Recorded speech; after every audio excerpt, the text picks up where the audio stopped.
¿Cómo están? ¿Cuántas personas nos visitan hoy por primera vez? Levanten su mano, solo para saber, no se asusten, no nos vamos a acercar. El hermanito evangélico de la iglesia no te va a presionar, tranquilo. Solo levanta tu mano para saber que estás acá. Bienvenidos. Ok, hoy es día de carnaval. ¿Cuántos se alegran de estar en la iglesia? ¿Cuántos se van a la playa luego de la iglesia? ¿Por qué no dicen amén? ¿Tienen miedo a pensar en la playa luego de la iglesia? No es pecado ir a la playa. Amén, Pastora Flor. Ok. eh, Antes de comenzar con este mensaje que está basado a la serie que como iglesia estamos manejando en esta semana, rápidamente me presento para los que son nuevos. Soy Jorge Ceballos, líder de jóvenes en la iglesia. Estoy casado, mi esposa Stephanie Loja, y hace ya casi 10 años y un poco más soy parte de Iglesia Inspira, nuestra iglesia liderada por el apóstol Ángel y la profeta Ana.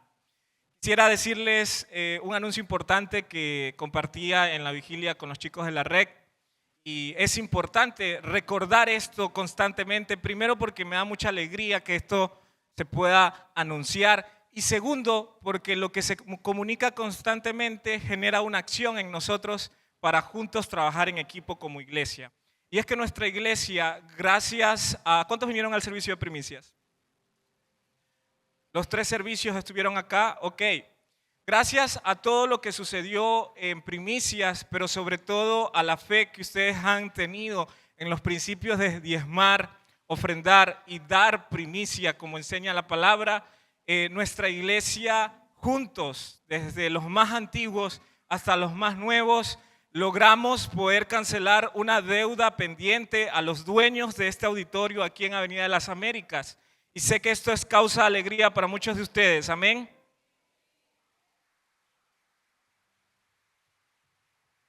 ¿Por qué me es importante comunicar constantemente esto?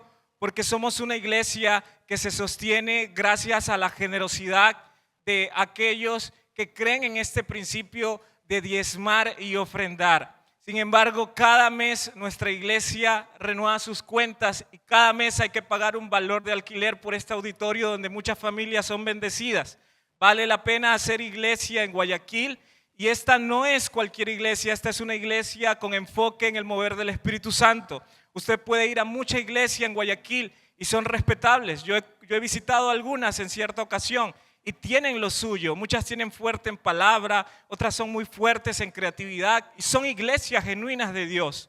Pero esta iglesia tiene como fuerte los dones del Espíritu Santo y su mover. Si usted se identifica con aquello, esta es su casa. Amén. Y como cada mes estas cuentas se renuevan, es importante que todos podamos participar, sobre todo los que ya tienen más tiempo en casa, en el principio de diezmo. Nadie me mandó a decir esto por si acaso, lo digo porque entiendo que la responsabilidad es de todos, no de unos cuantos. Muchas veces dentro de las culturas de las iglesias locales creemos mal y decimos, bueno, ya diezmaron los 5 hermanos más ricos de la iglesia, ¿ya para qué diezmo yo? Cuando pensamos así, perdemos nuestra bendición personal. Y no puedo dejar de recordar algo que ha sucedido en uno de los grupos de amistad que lidero, que es de adolescentes. Y me da mucho gusto escuchar a esos adolescentes. En cierta ocasión, en los mensajes, nos tocó enseñarles sobre generosidad en enero.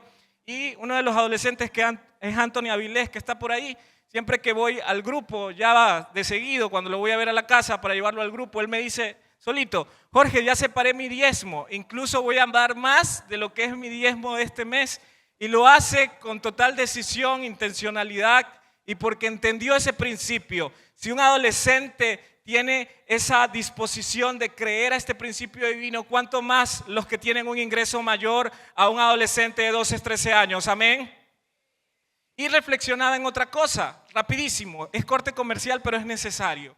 Hay un debate dentro de las iglesias cristianas que dice que el diezmo es solo para el Antiguo Testamento. Y yo he escuchado varios videos de al respecto y me gusta analizar todo desde la perspectiva bíblica. Y en el Nuevo Testamento, el verso que más resalta sobre diezmo es donde Jesús le reclama a los fariseos y le dice, ustedes diezman con un mal corazón. Y Jesús no deroga el principio de diezmos ahí, lo acepta, pero sí hace énfasis en que aparte de diezmar, debo estar santificado para Jesús, para Dios. Ahora bien, el diezmo no es obligación para la iglesia, así como venir a la iglesia no es obligación, es una decisión voluntaria y es una decisión referencial. Y yo ayer meditando en un bus aquí en Guayaquil, para los que andamos en bus, meditaba en lo siguiente: Dios no nos pide mucho, es el 10% equivalente a una pequeña parte de nuestros ingresos. Dios no nos está pidiendo el 30, ni el 40, ni el 50%, Dios nos está pidiendo el 10%. Y hay mucho cristiano que se agarra para decir, es que el diezmo no está en el Antiguo Testamento, en el Nuevo Testamento, y yo soy generoso porque donde hay que invertir para el evangelio es en África. Pregúntele a ese cristiano cuánto le da a los misioneros de África, no le dan nada. Entonces es solo un extremo para justificar nuestra falta de fe y de generosidad. Y reflexionaba en otra cosa: ¿cuánto los ecuatorianos se gastan en cerveza al mes? Cerca del 30% del sueldo de los ecuatorianos se va en cerveza. Hay gente que le da más del diezmo a las bebidas alcohólicas. ¿Cuánto más a Jesús, que solo nos pide el 10%? Amén. Ok, fin del corte comercial. Ahora sí, ponga rostro de soy cristiano y voy a recibir la palabra. La serie de este mes tiene que ver con nuestra identidad como hijos de casa, como hijos de Dios. Y hoy tengo un mensaje titulado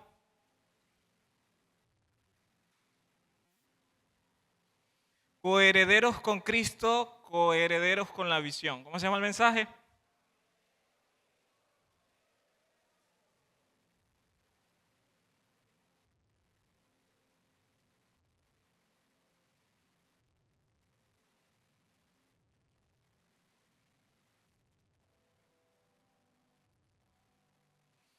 Voy a basar este mensaje en el capítulo 8 del libro de Romanos, y para poder brindar un poco de contexto, dentro de las culturas antiguas, cada civilización le dejó algo al mundo. La primera civilización del planeta Tierra fue Mesopotamia, algunos quizás lo recuerdan porque se lo enseñaron en el colegio, y Mesopotamia le deja al mundo enseñanzas de la agricultura. Mesopotamia inventó la agricultura. Gracias a Mesopotamia el mundo hoy sabe lo que es sembrar, canales de riego, etc. Ellos lo crearon y crearon la rueda. La primera rueda circular que ayuda a la movilización lo hizo Mesopotamia. Grecia le regala al mundo las artes y el pensamiento intelectual. Y Roma le regala al mundo las leyes y la política. ¿Por qué es importante mencionar esto? Porque en el libro de Romanos capítulo 8, Pablo usa términos como ley, usa términos como autoridad, porque le está hablando a gente con ciudadanía romana. Y él usa esto para explicar realidades espirituales que también vamos a compartir el día de hoy. Y lo primero que quisiera mencionar en este mensaje, antes de que usted se duerma, es la palabra herencia. Diga fuerte conmigo, herencia. La palabra herencia en el Antiguo Testamento tiene 3 significados muy claves. Los primeros son posesión, territorio e identidad. Voy a repetirlo una vez más. La palabra herencia significa posesión, territorio e identidad. La primera vez que se escucha la palabra herencia en la Biblia es en la civilización de Mesopotamia. De ahí sale Abraham. Abraham sale de Ur de los Caldeos. Era una ciudad de Mesopotamia. Esto es historia universal. Y Dios llama a Abraham, ustedes se saben esa historia, y lo hace ver el firmamento. En ese entonces no había energía eléctrica, por lo cual era visible ver las estrellas. Y le dije, inténtalas contar, y ahí es donde Abraham le explica que es imposible contarlas, que son de un número ilimitado. Y ahí Dios usa por primera vez el término herencia con Abraham y le dice, así será tu descendencia. De ti hay una herencia de multiplicación ilimitada, así serán los hijos y la civilización que vas a formar. Para entonces, Abraham era dueño de cosas materiales, pero Dios le estaba presentando que también sería el precursor y líder de cosas espirituales. Ahí es la primera vez que vemos la palabra herencia en la Biblia. Luego esa palabra se sigue repitiendo en el tiempo de David. David menciona y dice que Dios nos ha dado como herencia a las naciones. Los profetas como Isaías, Ezequiel, Daniel hablan también de una herencia. Y luego en el Nuevo Testamento Jesús y los apóstoles también hablan de herencia hasta que llegamos a Romanos número 8, donde Pablo dice lo que a mi consideración es uno de los versos más profundos del Nuevo Testamento, porque guarda cosas que aún no sabemos qué serán. Pablo aquí dice, este es el verso central y lo voy a usar 2 veces. 8:17 dice, desde el 16, dice, el Espíritu mismo da testimonio a nuestro espíritu de que somos hijos de Dios, y si hijos, también herederos, herederos de Dios y coherederos con Cristo, si es que padecemos juntamente con Él, para que juntamente con Él seamos glorificados. Ojo con esta afirmación. Pablo dice que hay una herencia de Dios hacia nosotros y que estamos coheredando eso junto con Jesús. Cuando leemos todo el capítulo 8, vemos que Pablo no habla solo a futuro. Mucha atención con lo que les voy a decir. Pablo habla en presente. En otras palabras, Pablo le está enseñando a nosotros, los discípulos de Jesús, que ya Dios nos ha dado una herencia y algunos la estamos desaprovechando. No estamos caminando en esa herencia que Dios nos otorgó. Y hoy les voy a enseñar 3 cosas que Dios nos ha heredado y que no necesitamos ir al cielo para experimentarlas. Lo puedes vivir desde ya. ¿Te imaginas que seas dueño de una casa y no la uses por desconocimiento? O ya haya un auto a tu nombre y aún no lo manejas porque no lo sabes. Sería inaudito. Algunos dirían, wow, tengo que ir a ver ese carro una vez que te enteres que es tuyo o está tu nombre. Lo mismo debe suceder en la palabra. Hay cosas que están en la Biblia que hace rato tienen el nombre de ustedes. El nombre de Salma, el nombre de Dylan, el nombre de Gabriela, de Barbarita, pero lo estamos desaprovechando. Distraídos estamos y no nos hemos dado cuenta de cosas que ya nos pertenecen. Y Pablo aquí está diciendo, iglesia, tienen una herencia, ya la están usando.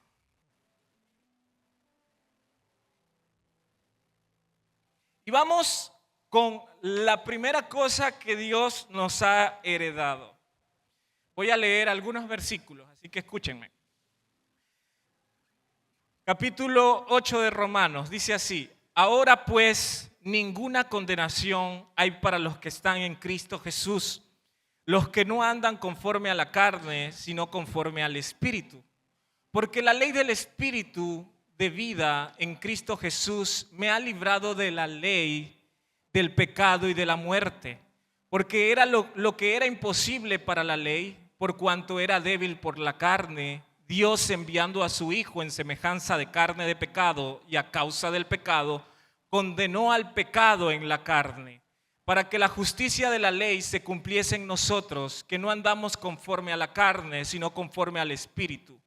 Porque los que son de la carne piensan en las cosas de la carne, pero los que son del Espíritu en las cosas del Espíritu. Porque el ocuparse de la carne es muerte, pero el ocuparse del Espíritu es vida y paz.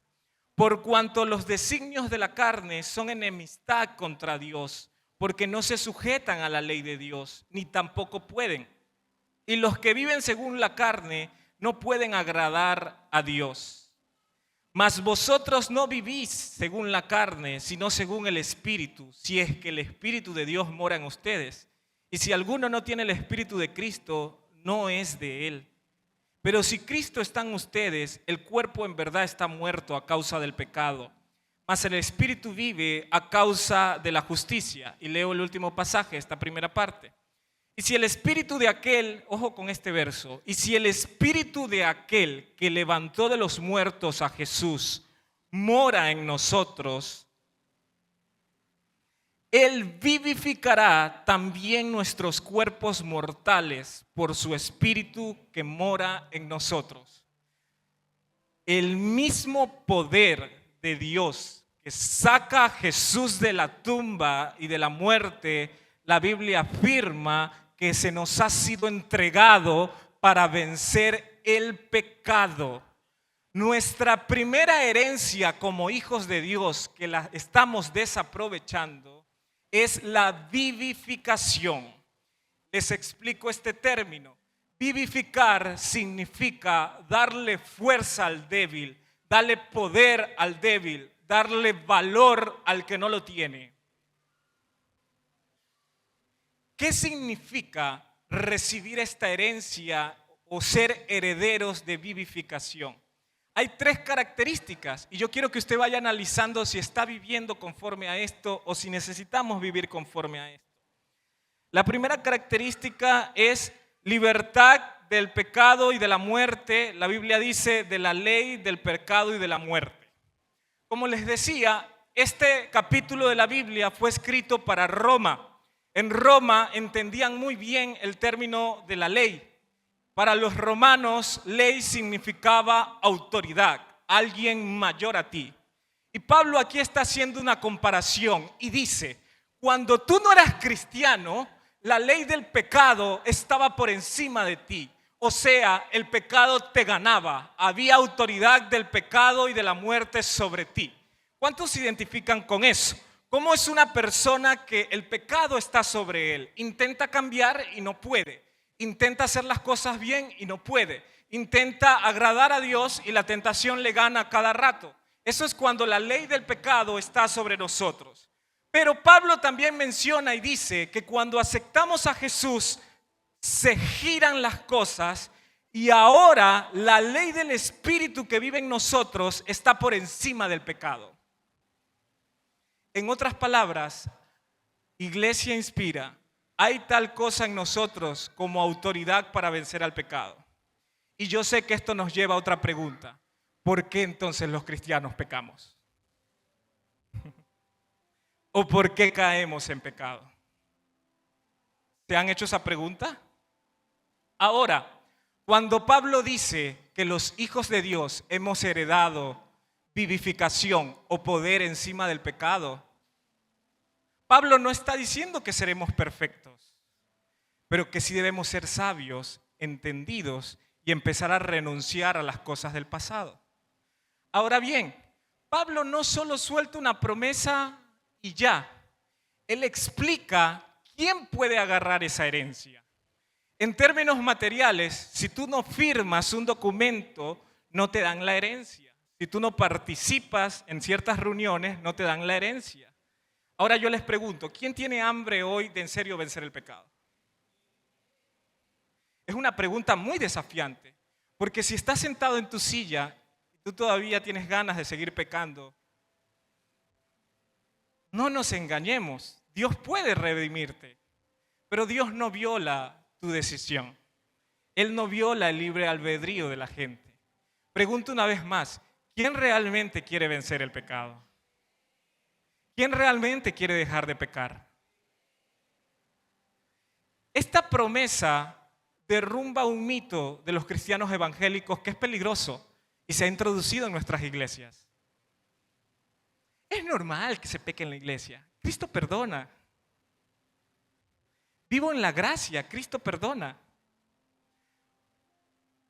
Parece lógicamente bíblico, pero suele ser peligroso porque quizás para los que somos maduros la tenemos claro, pero si llega un nuevo, lo agarra como una justificación para decir, bueno, pequemos, Dios perdona. Y ese no es el corazón que Dios espera de nosotros. Hay 2 extremos en las iglesias evangélicas ecuatorianas. El primero son esos cristianos que aparentan la de santos al 100. Ellos hablan y sale fuego de Dios, pero aún tienen sus luchas y ataduras allá adentro. Hay cristianos, y lo tengo que decir, ustedes los escuchan y él sabe la palabra, memorizado los versos. Por usar un ejemplo, porque me consta esta historia, en el Parque Centenario usted puede ver los que más parecen cristianos. Y hasta nos critican a los cristianos que nos vestimos así. Uno de ellos era atado a la pornografía, no la podía vencer. Pero él se sabía la Biblia. Entonces, un extremo de la iglesia evangélica ecuatoriana es creerse muy santo y cuando me toca perdonar a alguien más, creerme superior y no darle misericordia cuando Dios a mí me ha dado misericordia. Y el otro extremo de las iglesias cristianas evangélicas, que tampoco es correcto, es lo que no tenemos apariencia de santidad y todos lo justificamos bajo la gracia. Pero es tiempo de la gracia, Dios ama, Dios sigue perdonando, Dios es bueno. Pequemos nomás. Y sabemos que dentro quizás de nuestro discipulado o grupo hay pecados. Y lo dejamos porque cada quien tiene que vivir su proceso. Así como yo, líder, un día pequé, Dios también puede perdonar al que peca debajo mío. No es la intención. Porque la gracia no es para conformarme. La gracia es para actuar en gratitud y mayor santificación. En otras palabras, si los que lideramos nosotros acá la iglesia o los que figuramos como primeras cabezas de la casa, un día pecamos, que sí ha pasado, no significa que lo mismo que nos sucedió a nosotros deba pasar en los que vienen detrás, sino todo lo contrario, ellos no pueden repetir nuestros errores. De eso se trata el evangelio. Entonces, cuando tú escuches una prédica o un consejo de un líder acá, no es porque queremos montarlas de guapos, sino porque un día el enemigo casi nos destruye en una falla y es nuestro corazón que usted no pase por lo mismo. Amén.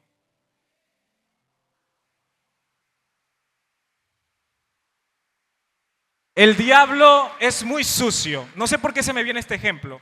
Hay un predicador muy famoso y fue muy usado, bueno, sigue siendo usado, pero en su momento él trabajaba en Hillsong, Nueva York. Ese hombre cometió adulterio, traicionó a su esposa. Y no solo eso, el hombre con la amante le fingió que era pastor, o sea, la amante no sabía que era pastor. Él montó afuera otra imagen desconocida. Eso se dio a conocer y obviamente Hillsong, por el cuidado de él y de la iglesia cristiana, tuvo que retirar a ese pastor. El enemigo usa este tipo de cosas para aplicar dos estrategias. Primero, para que media iglesia cristiana criticona diga, yo sabía que Hillsong no era de Dios, ¿ya ven?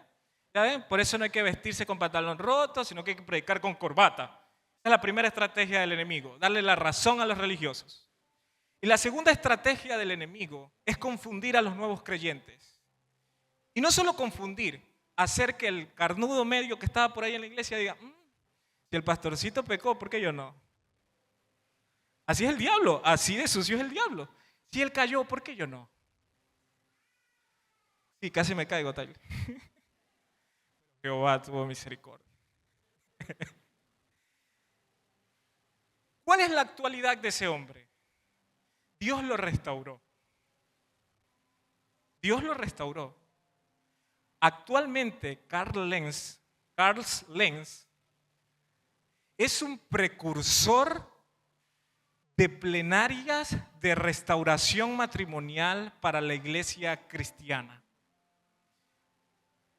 Lo que le sucedió a él no es una razón para repetir el mismo patrón.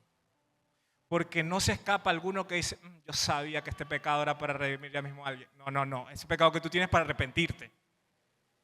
Que Dios sea bueno y luego quiera usar tu pecado para redimir gente, depende de Él. Pero tú no eres Dios. Así que el que está pecando, arrepiéntase.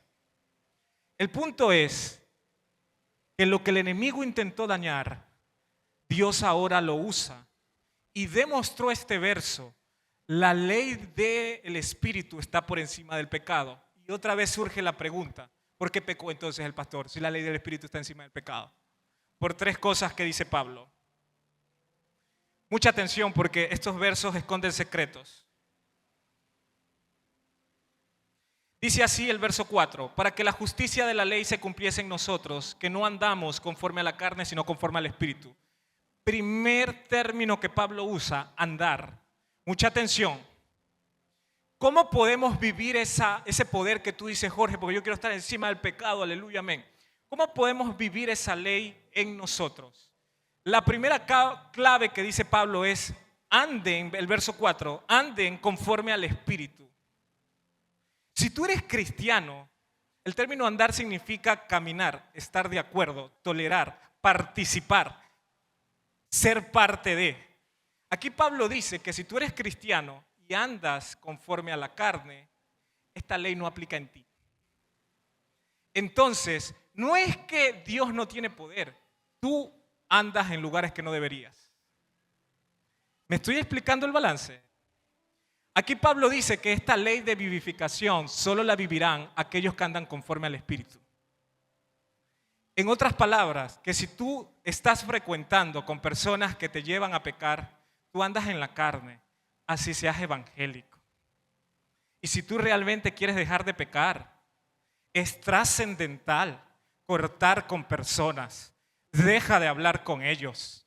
Bloquéalo si es posible. Pero el que quiere vivir la herencia de la vivificación debe tomar decisiones trascendentales. Porque es como decirle, Dios, es como decir, Dios, libérame del tóxico. Yo sé que tú tienes el poder, libérame del tóxico. 3 minutos después, no me escribió. ¿Será que yo le escribo? Queremos ser libres del pecado andando en pecado.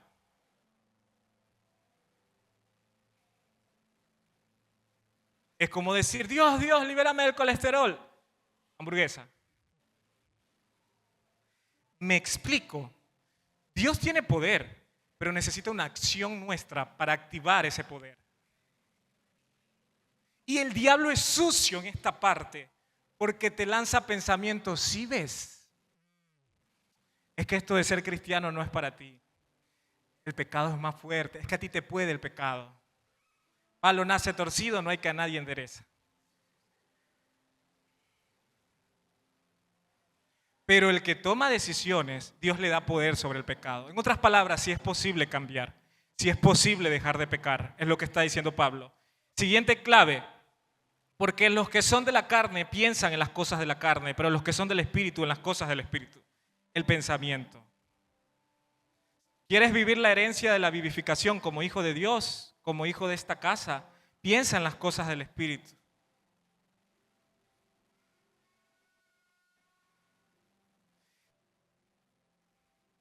Pero si tú vienes acá, ojo, no estoy hablando de gente perfecta. Si tú vienes acá y tú le dices, Dios, yo no puedo salir a la calle porque yo veo a todos y me imagino desnudo. Ayúdame a pensar en las cosas del Espíritu. Y tú ese mismo día agarras el Instagram y comienzas a bloquear, eliminar todas esas hermanitas con poca ropa. Ahí Dios te ayuda. Pero si tú solo vienes el domingo y dices, Dios, ayúdame, y vas de nuevo a tu algoritmo de redes sociales y el mismo contenido, ¿cuándo dejarás de pensar en las cosas de la carne? Lo que Dios nos está pidiendo es nada. Es simplemente que tú cojas, elimines, borres, bloquees, dejes, sueltes y Él hace el resto. Repito una vez más, aquí nadie tiene poder para cambiar solo, pero aquí todos tienen el poder para tomar una decisión y que Dios venga y nos dé la ley del Espíritu que está encima del pecado y de la muerte.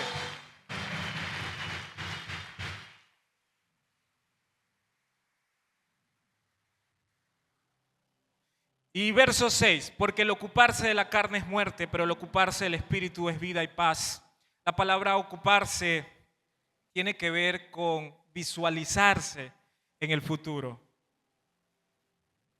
Si tú te sientas en Iglesia Inspira un domingo y tu mentalidad es de aquí a 2 años tener un amante, esta ley no va a funcionar sobre ti. Y tú dirás, pero yo no tengo un amante ahorita. Sí, pero si pudieras, lo estás visualizando y pensando. Ser hijo de Dios es visualizarse de viejitos con Dios, de adultos con Dios, de casados con Dios, de solteros con Dios. Yo te pregunto, ¿cómo te ves de aquí a 5 años? ¿Consagrado a Dios o te ves pecando? Si tú te sientas acá y te estás imaginando la fiesta, el alcohol y el chuchaqui, esta ley de la vida no puede funcionar en ti, porque tú mismo la estás rechazando. Dios no rechaza a la gente que falla en pecado, pero Él no puede hacer nada a aquellos que no intentan entregarle sus próximos años a Jesús. Si tú estás acá sentado Empieza a visualizarte y di, yo me quiero casar como le pasó al apóstol. Salió de la calle, salió de estar en pandillas, salió de estar atados en las drogas. Dios le dio una familia, le dio hijos, los prosperó, se lo llevó a Estados Unidos. Si Cristo hace eso con alguien, ¿cómo no lo hará conmigo?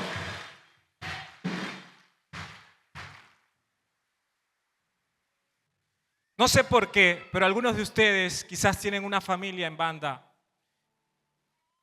y te duele por eso.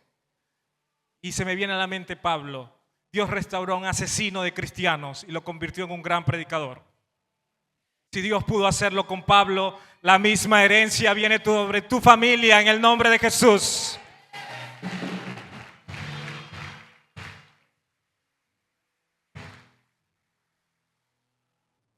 Entonces, ¿tú quieres que Dios te dé poder para vencer al pecado?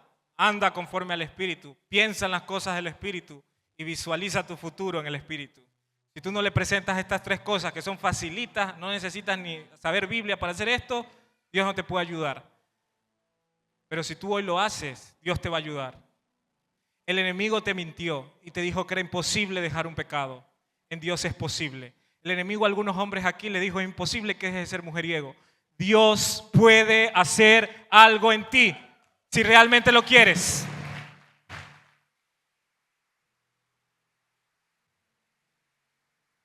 Por eso los testimonios son poderosos, porque nos ayudan a inspirarnos. Lo que Dios hizo en el apóstol no es solo una herencia para el apóstol. Dios vivificó al apóstol. Le dio la ley del Espíritu sobre el pecado y la muerte. Él debería estar muerto. Dios le dio una ley mayor. Si Dios lo hizo con el apóstol, también es contigo.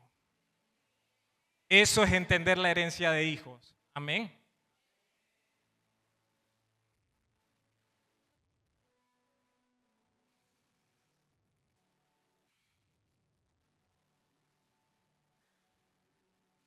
Verso 11, y si el espíritu de aquel que levantó de los muertos a Jesús mora en ustedes, el que levantó de los muertos a Cristo Jesús, vivificará también vuestros cuerpos mortales por su espíritu que mora en ustedes.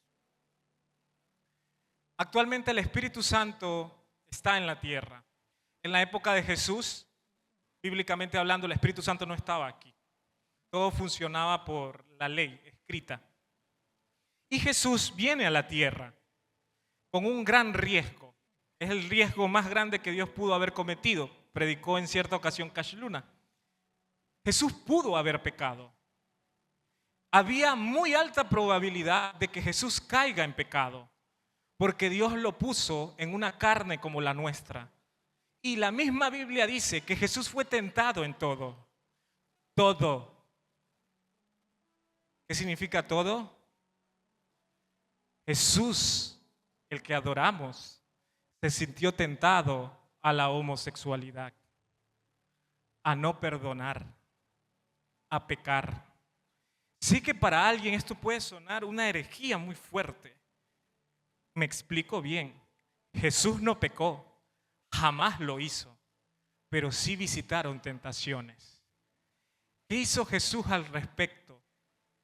Jesús le pedía fuerzas a Dios. Está registrado en la Biblia. En el Getsemaní, Jesús estaba siendo tentado a dejar su llamado a un lado, así como algunos de ustedes están a punto de dejar su llamado. Y en ese momento, dice la Biblia en el libro de Juan, Dios envió un ángel a vivificar a Jesús, a darle fuerzas para que continúe. El mismo Jesús necesitó que Dios le diera aliento de vida y lo inspire a seguir. ¿Cuánto más nosotros? En otras palabras, la próxima oración que le hagas a Dios en tu intimidad es: Dios, ayúdame. Es válido orar así. Dile: Dios, si voy a caer en tentación, hazme tropezar. Hazme que ese día me parta la cabeza si es posible, pero libérame de la tentación. Jesús enseñó a orar: libéranos de la tentación y líbranos del mal, y líbranos del mal. Jesús enseñó eso. Pero algunos de nosotros no lo estamos haciendo o orando así. Algunos de nosotros estamos desafiando la tentación. Y no se trata de eso. Amén. Entonces, Iglesia Inspira, somos herederos de vivificación. Sí hay tal cosa como vencer el pecado, solo que no se lo hemos pedido a Dios como conviene. Por cuestión de tiempo, voy al siguiente punto. Segunda herencia. Herencia de carácter y propósito.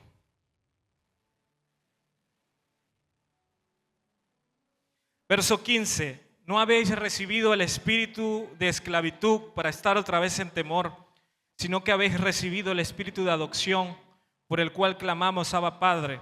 El Espíritu mismo da testimonio a nuestro espíritu de que somos hijos de Dios. Y si hijos, también herederos, herederos de Dios y coherederos con Cristo, si es que padecemos juntamente con Él, para que juntamente con Él seamos glorificados.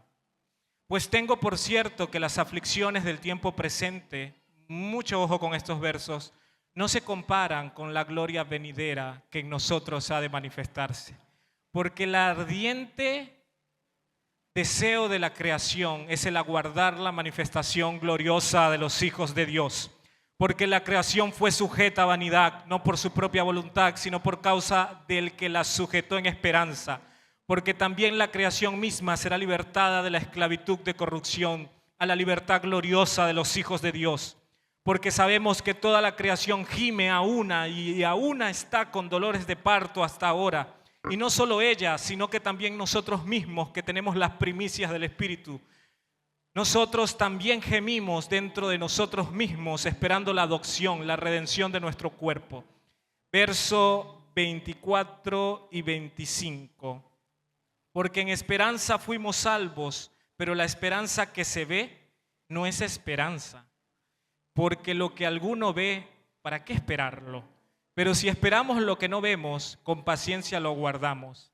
Y de igual manera el Espíritu nos ayuda en nuestra debilidad. Pues qué hemos de pedir como conviene no lo sabemos, pero el mismo Espíritu intercede por nosotros con gemidos indecibles. Hasta el 27. Mas el que escudriña los corazones sabe cuál es la intención del Espíritu, porque conforme a la voluntad de Dios intercede por los santos. Le explico esta segunda parte de nuestra herencia. Pablo dice que hemos heredado carácter y propósito. ¿De dónde saco esta información? Pablo aquí le está diciendo a los romanos, hay una esperanza. Viene el día, dice Pablo, donde la creación verá la manifestación gloriosa de los hijos de Dios. Y Pablo aquí también promete que esa esperanza está para nosotros. Es una esperanza de redención, de santificación. En términos prácticos, algunos de ustedes Dios les prometió cosas y aún ni la ven. Incluso todas las circunstancias que te rodean no ayudan a inspirarte a creer en lo que Dios te prometió. Quizás Dios te prometió una gran cantidad de dinero para algún negocio y tú apenas tienes $20 en tu cuenta. Tú dices, es imposible, yo aún no veo eso. Y aquí Pablo está inspirando a los romanos a esperar. Dios no solo nos da una promesa, Dios nos promete como herencia la habilidad de esperar a que se cumpla una profecía. En otras palabras, así como no podemos dejar de pecar en nuestras fuerzas, también necesitamos las fuerzas para saber esperar en lo que Dios ha prometido. El enemigo achicopala a la iglesia cristiana de dos formas: con pecado y con desánimo y desilusión cuando no ven sus promesas o las promesas de Jesús.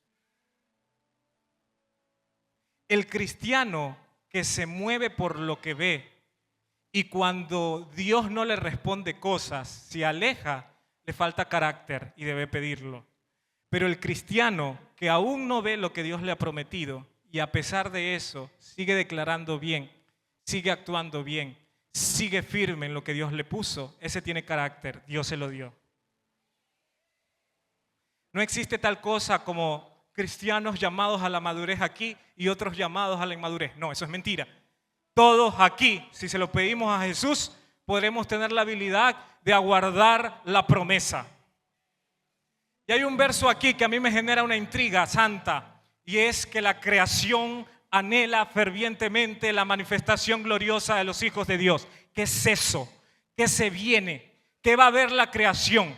¿Qué haremos los hijos de Dios? Y rápidamente entiendo lo siguiente, esto es poderosísimo. Algunos de ustedes, Dios les heredará terrenos, negocios de influencia en ciertas áreas, y la gente que trabaje ahí verá la manifestación gloriosa de los hijos de Dios.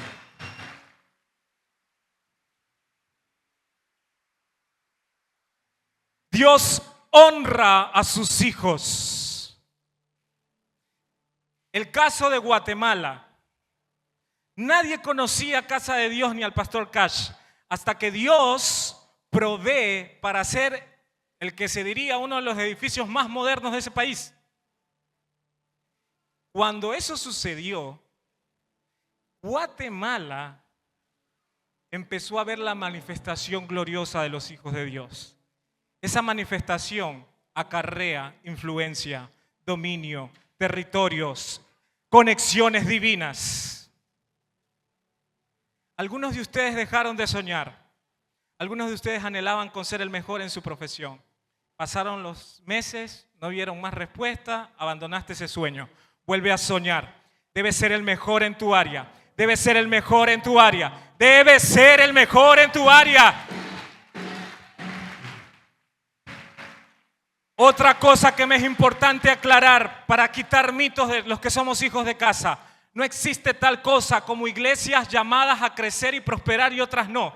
Porque alguno ya en su mente hace comparaciones y dice, no, es que la iglesia de allá hartísima gente y aquí nadie viene. No es de Dios, no es de Dios, no es de Dios. Baja autoestima, falta de identidad, falta de responsabilidad en tu herencia. No existe tal cosa como la iglesia de la clase alta y aquí la iglesia de la clase baja y media. Todos podemos hacer proezas en Dios.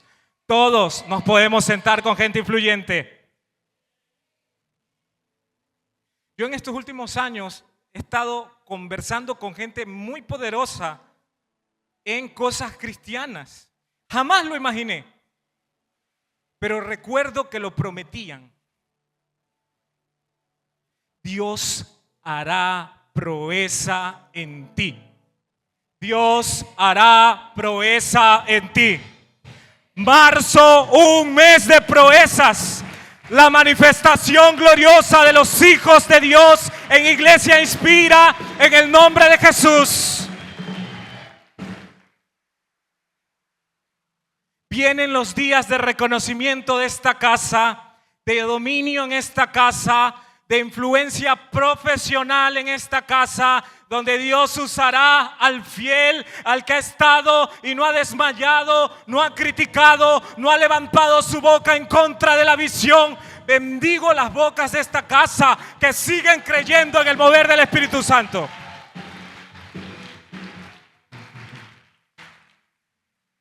Si tú estás pensando con irte de esta casa, hazlo, pero te fuiste sin carácter. Te vas en bendición y te bendecimos en el nombre de Jesús. Prospera y crece. Te lo digo de todo corazón.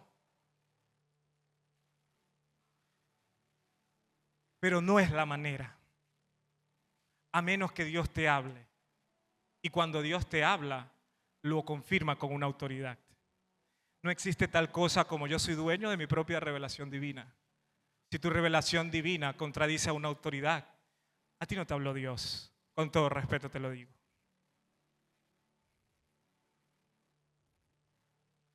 Herederos de carácter y propósito. Y Pablo aquí dice cosas que no hemos visto. ¿Qué son? Yo, a pesar de todo lo que expliqué ahorita, sigo con la intriga. ¿Qué es eso de la manifestación gloriosa de los hijos de Dios? ¿Que seremos presidentes? ¿Qué? Y sé que no solo hace referencia a política, hace referencia a varias cosas. No solo hace referencia a los 5 ministerios, hace referencia a empresarios que se levantarán en el poder de Dios. Y la iglesia verá eso, el mundo verá esa manifestación gloriosa.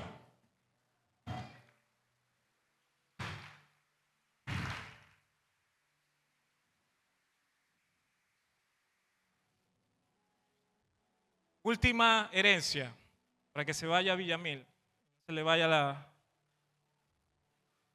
General Villamil, la ruta del terminal. Las hermanas, sí, ahí tiene el pasaje, ¿no?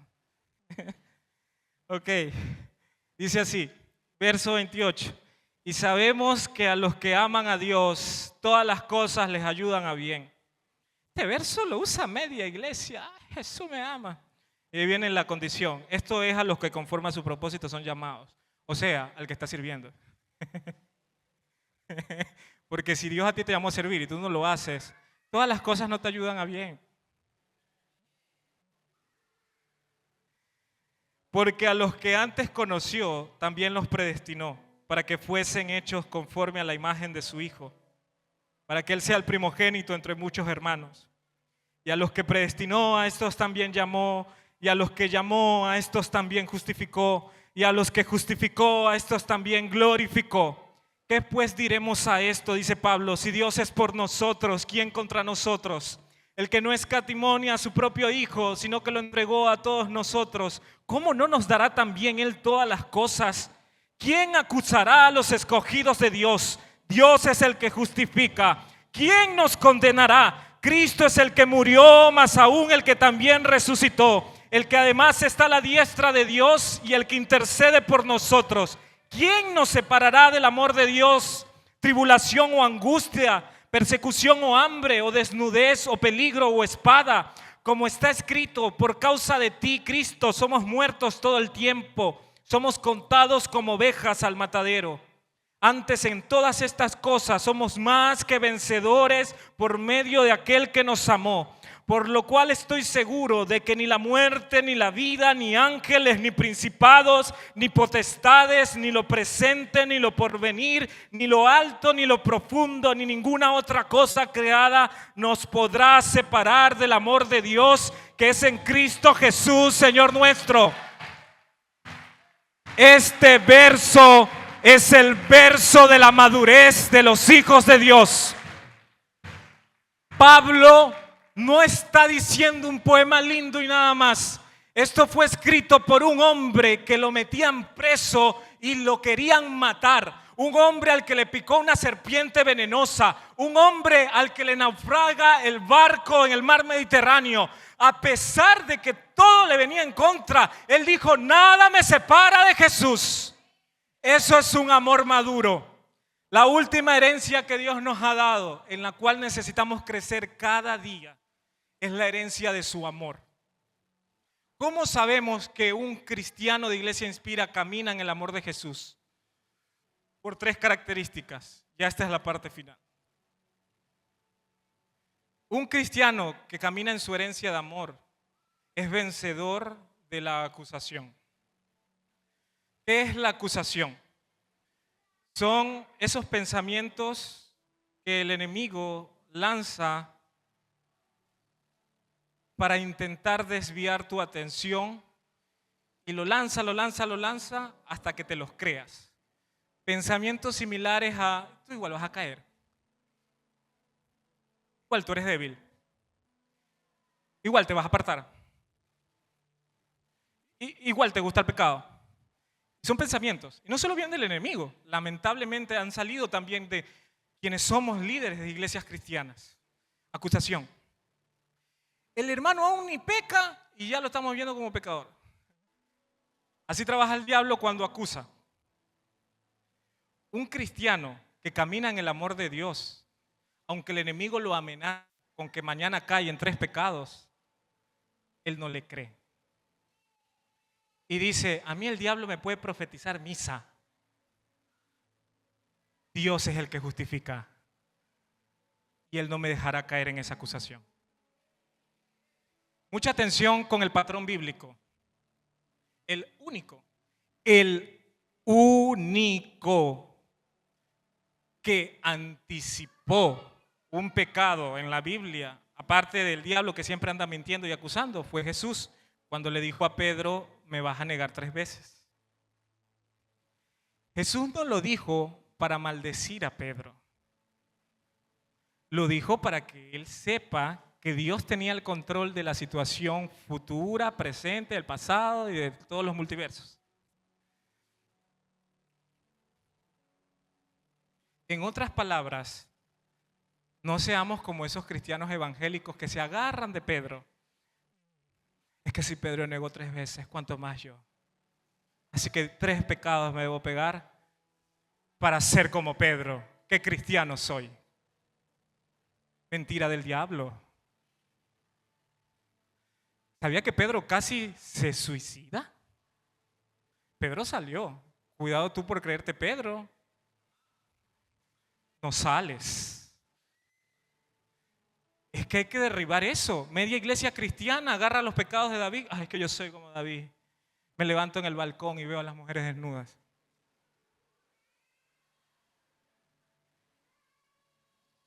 No es así. Si el enemigo te está acusando, tú siéntete seguro. Otro problema que tenemos como iglesia es que le damos mucho énfasis a las tentaciones. Ay, es que la tentación viene, mi hermano. Usted sabe que la carne es débil. ¿Por qué le das tanto poder a la tentación? Usa este verso. Si el diablo quiere tentarme o acusarme, Dios es el que justifica. Yo en el nombre de Jesús voy a andar conforme al Espíritu y voy a vencer esa tentación. No esperes pecar. Algunos de ustedes, Dios les revela en sueños, algunos de ustedes son intercesores o tienen el don profético, pecados que se vienen a la iglesia. Y los que son proféticos dentro de las iglesias cometen un error a veces. Es que yo soñé que la hermana Juanita pecaba. Quiero que peque para ver cómo Dios me habla y confirmar esa palabra que Dios me dio. Si a Dios a ti te está revelando pecados de la iglesia, primero sé grato con Jesús porque confía en ti. Significa que no eres chismoso. Y segundo, Dios te lo reveló para que tú intercedas por esa alma y que no caiga en ese pecado. Para eso Dios revela. ¿Me estoy explicando? Entonces el día que se te acerque un líder y te diga, soñé que pecabas, que te lo diga el líder más ungido acá no significa que así va a ser. Tú agarras esa palabra y di, mi líder, gracias por decirme. Significa que voy a estar atento. Esa es la orden. Pero la mayoría andamos con miedo. Uy, es que me dijo que iba a pecar. Voy a pecar. Y ya. Ni hemos pecado y ya pecaste. Luego, ¿qué más caracteriza a los hijos que caminan en amor? Vencedores ante la condenación. La acusación viene antes de un error que no se ha cometido necesariamente. Pero la condenación viene cuando sí hubo un error. Algunos de los que están aquí hemos caído en un error siendo ya cristianos y caímos en un pecado. Y el enemigo quiere usar eso para condenarte y hacerte creer que hasta ahí llegó todo. Pecador caíste, pecador te quedarás. Es lo que el enemigo intenta hacernos creer. Pero este verso dice que aún Dios nos ama y que el que crece en amor, luego la Biblia dice, tiene a un intercesor en el cielo que murió y resucitó para levantarse de ese pecado. Si tú caíste en un pecado siendo cristiano acá, hoy al final levanta tu mano y dile, Jesús, tú me perdonas, me levantas, me haces nuevo. No hay más condenación para los hijos de Dios.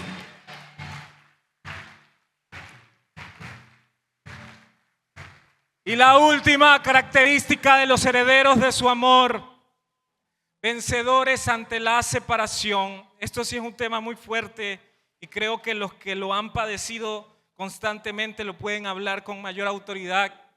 Aquellas personas que les suceden cosas fuertes, tribulación, pérdidas, que les suceden accidentes en su familia, que les suceden situaciones emocionalmente traumáticas y aún así, para ustedes, la Biblia hoy promete que esa tribulación, esa angustia, ese principado que se levantó, no te separará de Jesús.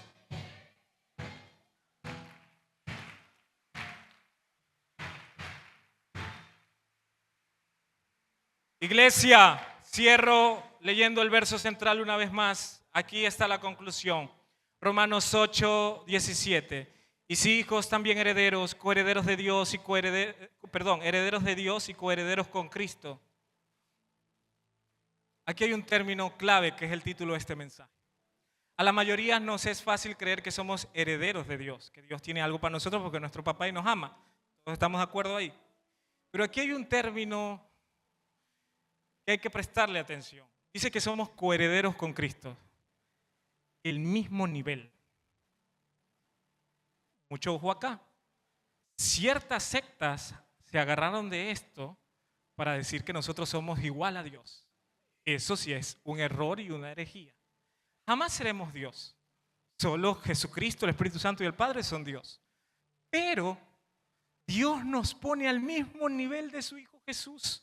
Y hace rato yo les leía un verso donde decía que Cristo es el primogénito entre muchos hermanos. Significa que todas esas cosas hermosas que Dios le dio a Jesús en los 4 evangelios, también las puedes vivir tú.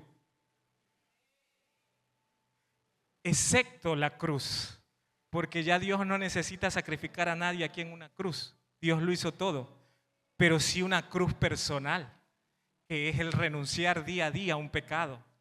Por eso Pablo dice, ¿te gusta la herencia? Padece con él también. Pablo no está hablando de que te latigues, está hablando de que renuncies a tu ego y a tu carne. ¿Qué más significa ser coheredero con Cristo? Esos ángeles que Dios le enviaba a Jesús para salvarlo de gente y darle fuerza, también están a tu servicio. Son tuyos. Esa misma autoridad de Jesús para decirle a los demonios, váyanse de aquí, la tenemos nosotros. No hay diferencia. Esa misma habilidad de predicar a los perdidos está en nosotros.